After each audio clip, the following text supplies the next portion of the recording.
Alright, what's happening, guys? Welcome back to another video.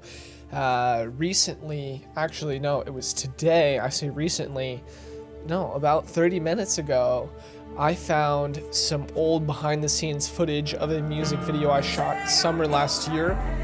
Now, this music video is probably one of my favorites that I've shot so far, and I decided to go ahead and take some of the behind-the-scenes footage and make a YouTube video about how we shot this music video. Let's do it.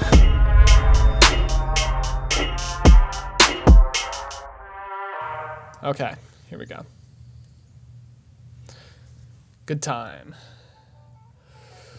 Good time. Nicole Springer.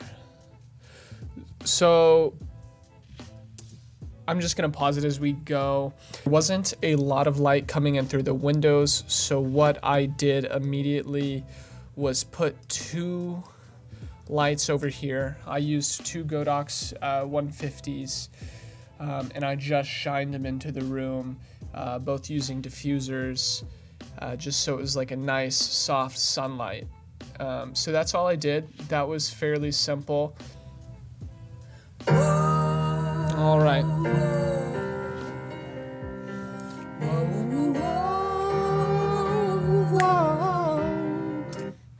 So this shot right here was actually three lights. I had one light right up here, which was a 150, kicking in on her, giving her this nice hair highlight right here. And I just put that right out of frame. The second light that I have set up, you can probably see, I've tried to hide it pretty well, is actually hiding behind a blanket around this wall, and it is shooting through this plant here right up into the ceiling, so we have like a little bit more interest on that ceiling. If I didn't do that, that ceiling back here was just going to be just dark, and I wanted a little bit more interest, so I kicked that light in right there. And the third light is right off frame right here. I have this picture of Paul helping me. He was holding the diffuser for me, and that's just a nice light on her. That is also one of the 150. So I think everything that I had on set today was just a Godox 150, trying to keep it pretty simple. This wonderful, beautiful light right up here is actually their kitchen light. So it's not a tube. It's their kitchen light, and it looks fantastic. And then I also placed this practical here. So there's two practicals and three lights. One right here, one up here, and then one just right off camera highlighting her. With this shot, one of the reasons that I kept all of my lights over here is it's giving us a little bit of shadow right here, a little bit of dimension, which is what you want to create when you're trying to, kind of shape your image. Is you want to be able to create layers of light, little pockets of light, so there's a lot of interest going through the frame. I had a black sheet nagging off this wall over here, and then in post, when I was color grading, I came in and I also put a mask on here to darken this wall, just to make sure our interest was all right here.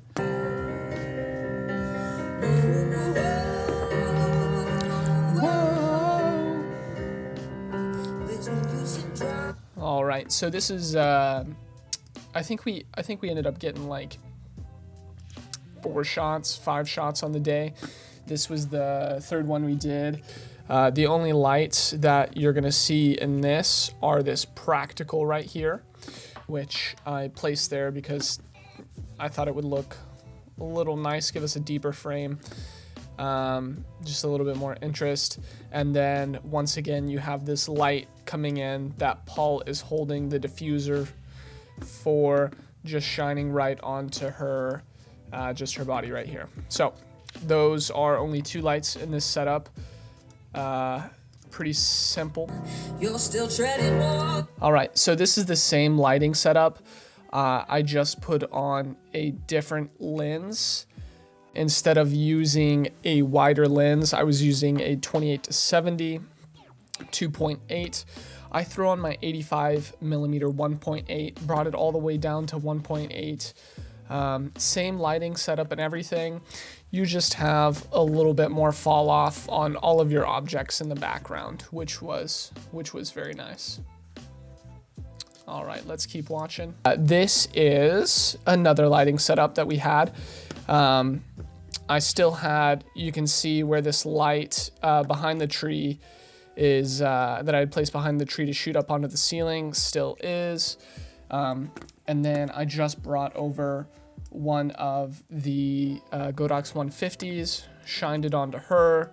I warmed it up with a little bit of CTO. I think it was 1/4 CTO, just to try to make it look like some pretty sunlight coming in. Let me know if that looks realistic to you guys. I was trying to make everything look natural. If you guys think it looks natural, let me know in the comments. Personally, I'm really like unsure of whether it looks natural.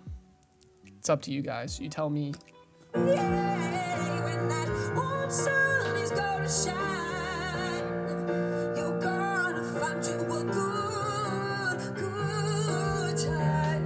So good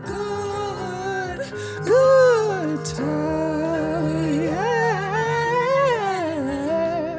So I don't know if any of you videographers out here have done some music videos, but after about 12 hours of listening to the same song over and over, you got it down by heart. Yes, this is your time. You know, I kind of want her to bring me in on a song as like a backup singer. Nicole, if you're watching this and you're interested, let me know. I'd definitely be willing to come in.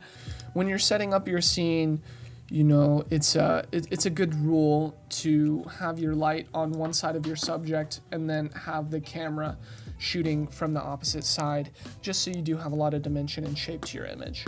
Helps you not have something that ends up being too flat. So that's a good rule, and that is a rule I followed pretty much all throughout the video.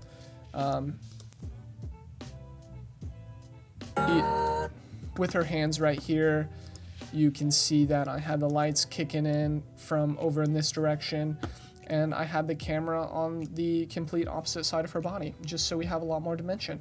And that's why I put the practical here as well, just to add depth and you know, just a little bit of depth to our image, a little bit of interest. So that's a pretty safe rule to follow, is just, you know, lights on one side of your subject, camera on the other. Bam, you've got better lighting than something that would be flat. Yeah, but guys, I think that's everything that I have to share with you today, just from the lighting of this music video. This video was really fun to work on. I thoroughly enjoyed it, working with Eli, Paul, Nicole, and Thomas. It's kind of a dream team, and I hope to work with them again in the future. It was great.